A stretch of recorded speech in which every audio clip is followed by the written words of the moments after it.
We started out with talking about how to read this, locations, talked about the behavior of light, we talked about all these different things. It's been kind of a heavy time. I feel like now it's a great time to put it all together. So what happens is if you have all this in your head, which I know some of you do, if you have all this in your head, how does that affect the way you see a location? Okay, so if you work in a hotel room, a hotel lobby, a bar, outdoors in the desert, everything that, if you have all this in your head, the color characteristics of the surfaces, the size of light sources, and by the size I mean when the sun hits the surface, that becomes the light source, and then this is hitting you. So this becomes the light source.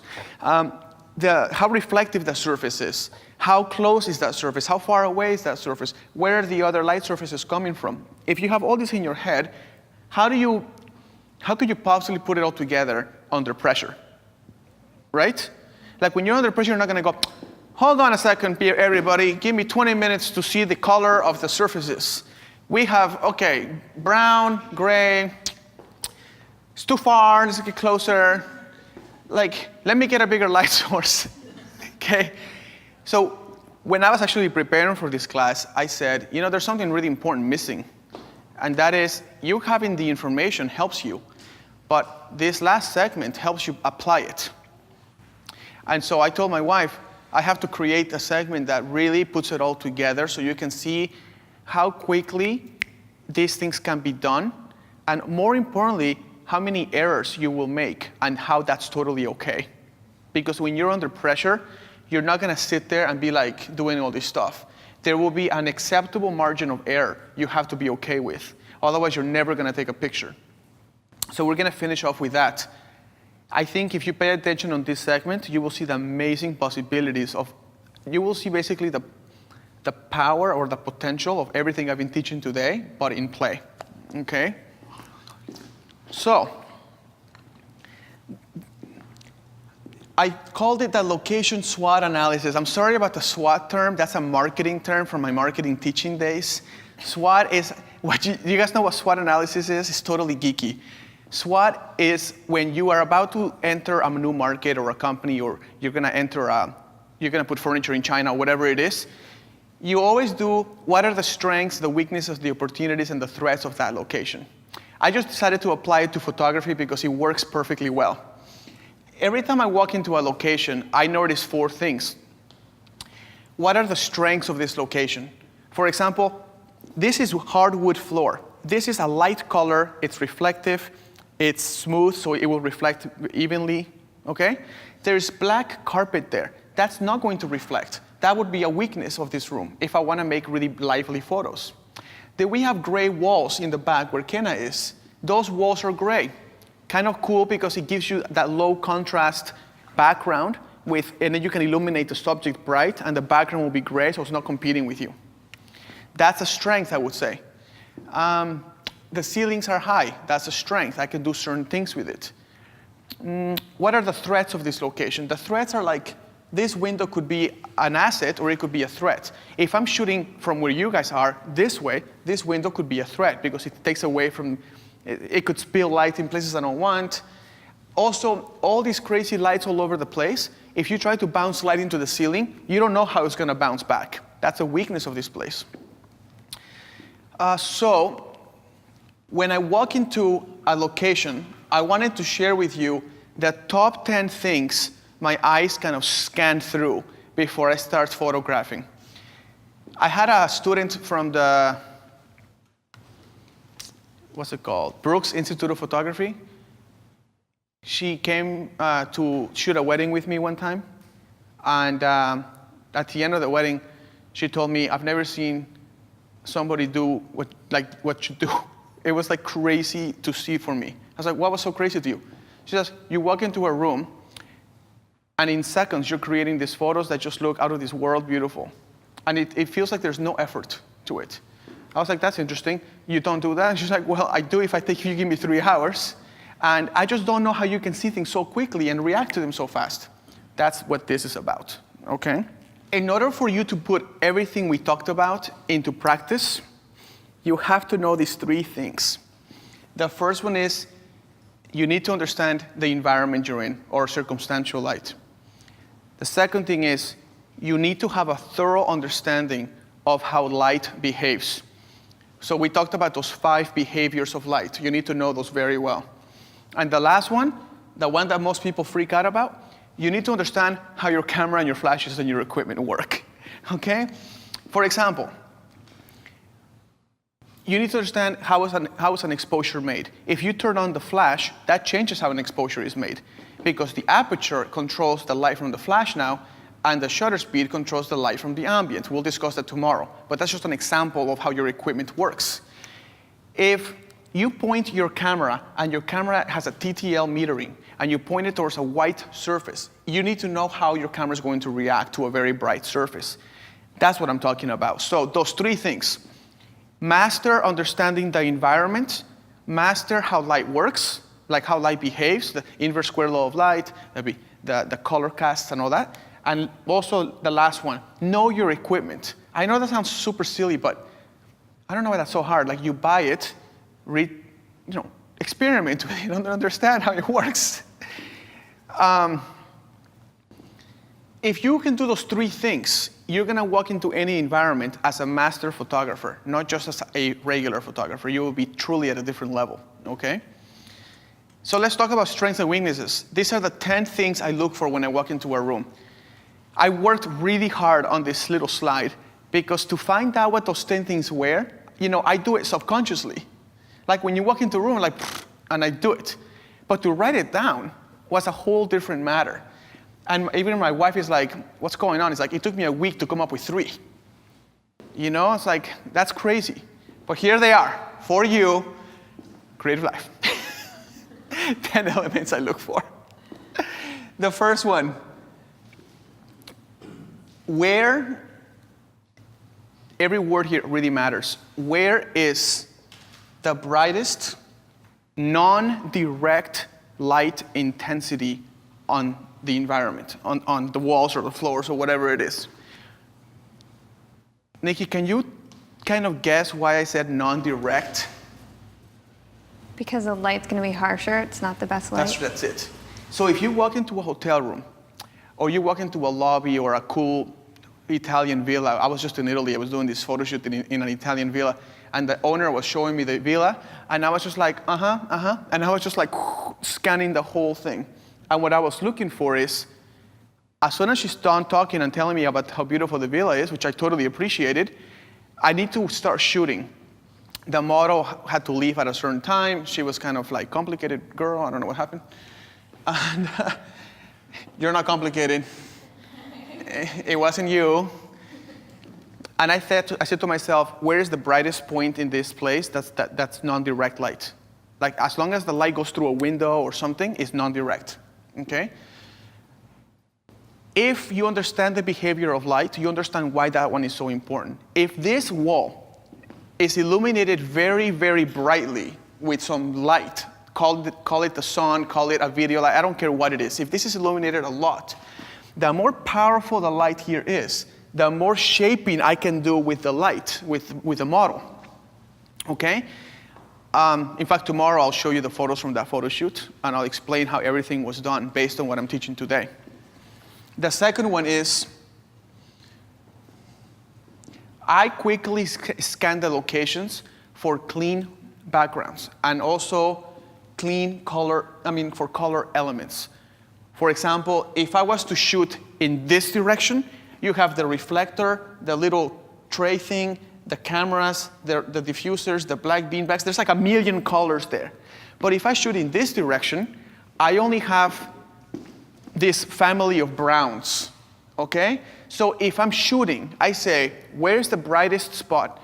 Now, where's the clean pockets of color elements and the clean backgrounds, okay? So I would say here's good, that white wall is good, this gray wall is good. That's it, simple, right? Third,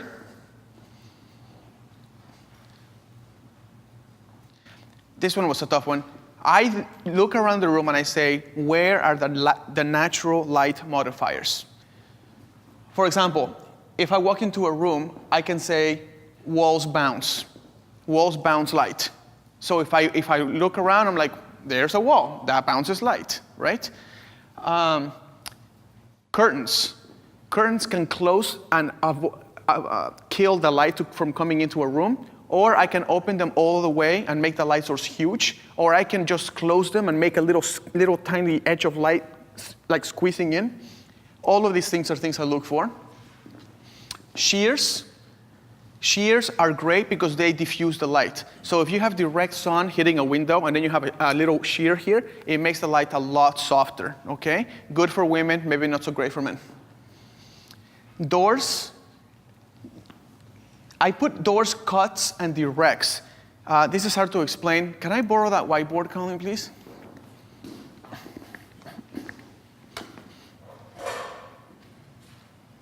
Well, while he's bringing that over, Roberto, we had a question just come in about, if you could just clarify, light is considered non-direct if it's coming through a window, even if it's direct sunlight? Yeah, because, I mean, it's direct, but it's going through a surface. Right. So as soon as it hits the surface, the light rays kind of spread. Right. A window is not the greatest modifier, but it does modify the light a little bit. Great, thank you. Mm-hmm. So I look for things like this. I look for a room like this. Here's the sun. And the sun basically comes, the sun, roof. I'm not the greatest drawer. There's a shadow here. Okay, the sun comes this way, right? Vertical, right?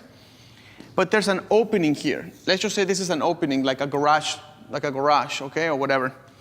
When the light comes in, and all this ambient light that's illuminating the rest of the scene squeezes into that room. Does that make sense?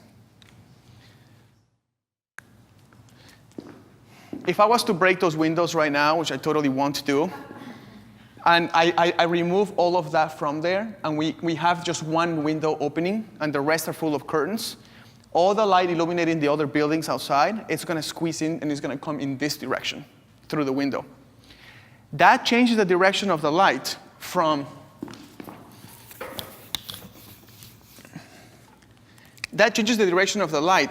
up and down, because the sun is here, and this is the floor, and the floor is reflecting light back up, to light that's coming in direction in a horizontal manner. Because if you open up a door, all the light from the outside is now coming into you this way. It's not coming into you like up and down. As soon as the light comes in this way, and you know the behavior of light, your possibilities are endless. Endless. You can do crazy, awesome, beautiful photography, and I will show you what I do myself. Is this clear, or is anybody confused with this one? Clear, right?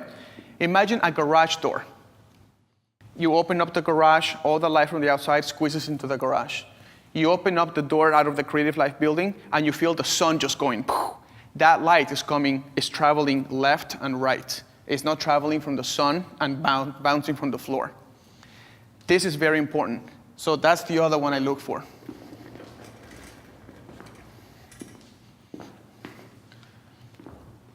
Bed sheets. Bed sheets are great because they are a natural reflector. So if you're doing boudoir sessions or whatever, the bed sheet is a huge reflector for you. And it can diffuse light because it's got a thin material. Light will hit it. Some light will go through it. Some light will bounce. You can create different looks. In fact, what Sue does would be great because you can do amazing soft lighting with that kind of thing. Okay? We discussed this one in the last segment. I look for the surface characteristics of the location. So I say smooth, rough, smooth, super rough, and that's it. As soon as I walk into a room, I analyze what's going on. If I was to photograph W right now and I bounce the light on that white wall, she will look beautiful. But if I was to bounce the light against this to reflect the light back into her face, it won't be so beautiful. So I need to be aware of my surroundings for me to make that decision. I would hate to waste the model's time or waste my time. So that's important. Número 5, I look for the direction of light. So if the sun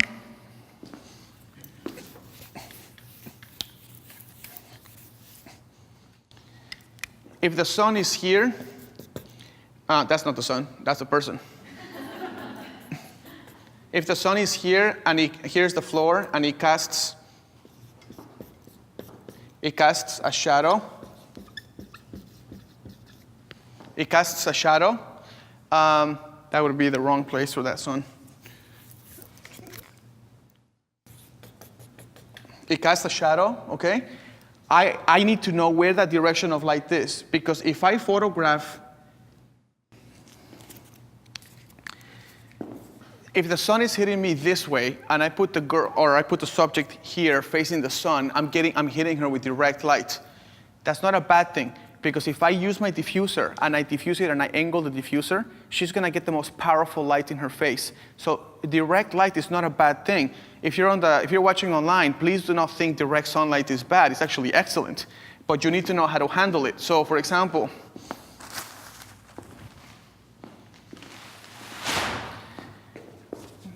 Colleen, can you come here for a second?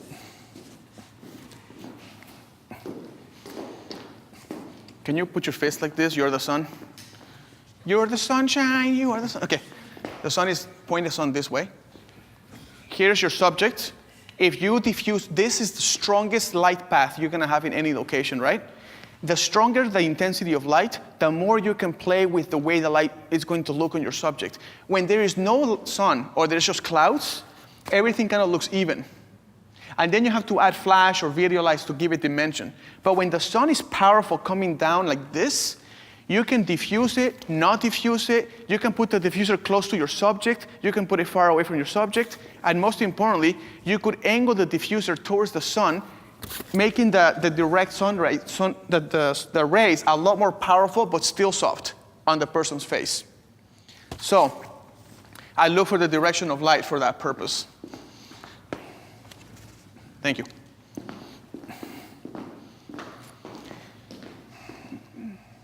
Have you guys ever read my first book, Picture Perfect Practice, by any chance? Do you remember what I said, that if you stand in the direction of the shadow, then you know exactly that the sun is directly behind your subjects? When you do that, you have a big hair light and the face is clean, but that doesn't mean you're done. You have to put a reflector on the front in order to give it that extra hot sauce. Otherwise, you're just like another photographer, right? That's why I look for direction of light.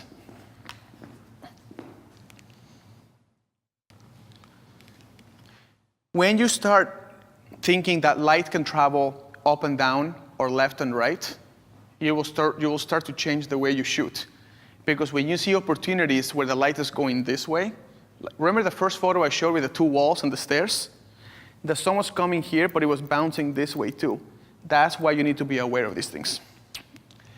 So the next one is I look for the shadows on the ground and the shadows on the walls. If you have shadows on the ground, let's say you have a chair, and the chair has those like metal back bar things. What do you call those? The backrest? Let's say the backrest, it has like 5 metal bars. If the sun is coming this way and it hits that chair, it's going to cast 5 shadows of like 5 strips of light or shadow into the floor. If you can see that, you can use that to photograph someone.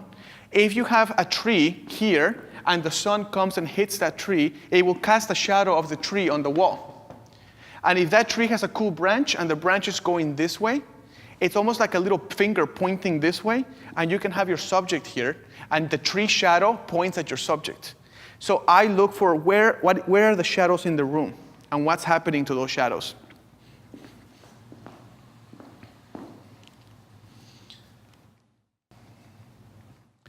Okay, huge one.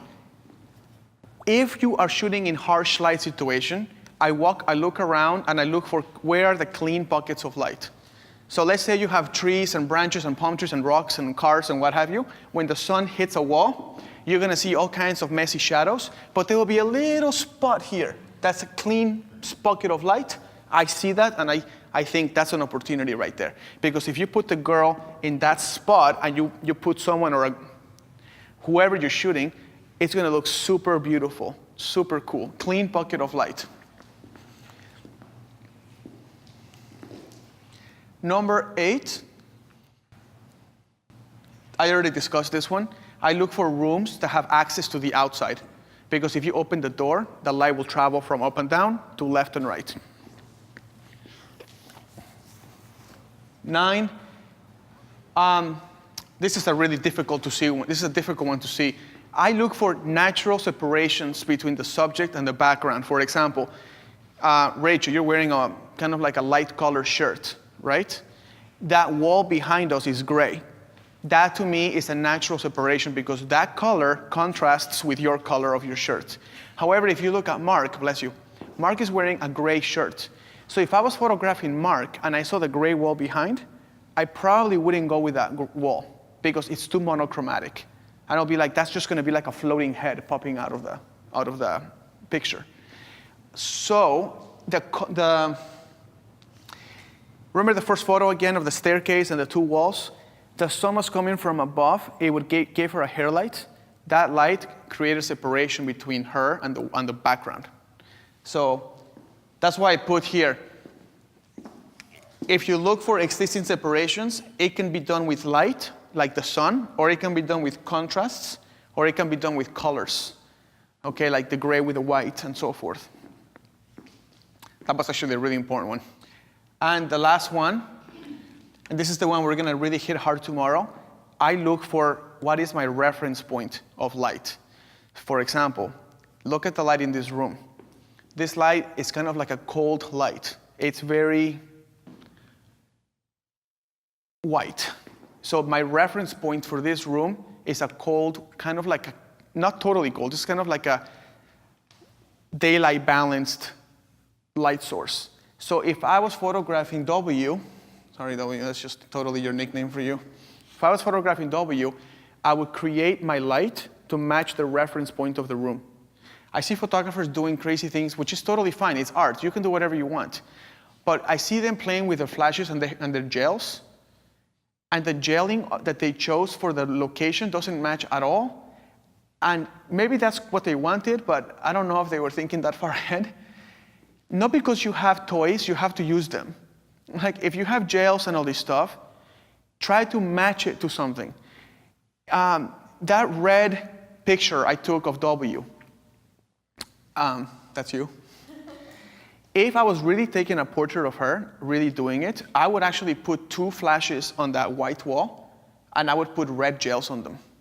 Or I would put blue gels on them, because red and blue counter each other. So if I was getting a red color cast on her, I would go with a red background and make it look all artsy. Is that cool? Or I could go with a blue. I could make the white wall, turn it into a blue wall using gels, and keep the red color cast on her. And then I'm kind of playing with contrasts. These are the 10 things that go through my head when I walk into a location. And it took me a long time to come up with these, so you better know them. Okay? It's hard because, like I said, this is subconscious stuff for me. It's really hard to sit there and be like, what do I look for? This is what I look for. You're going to laugh at me, but I was at the Italian villa when we were shooting, and I had to, because I was preparing this, I had to walk out and be like, okay, I see this.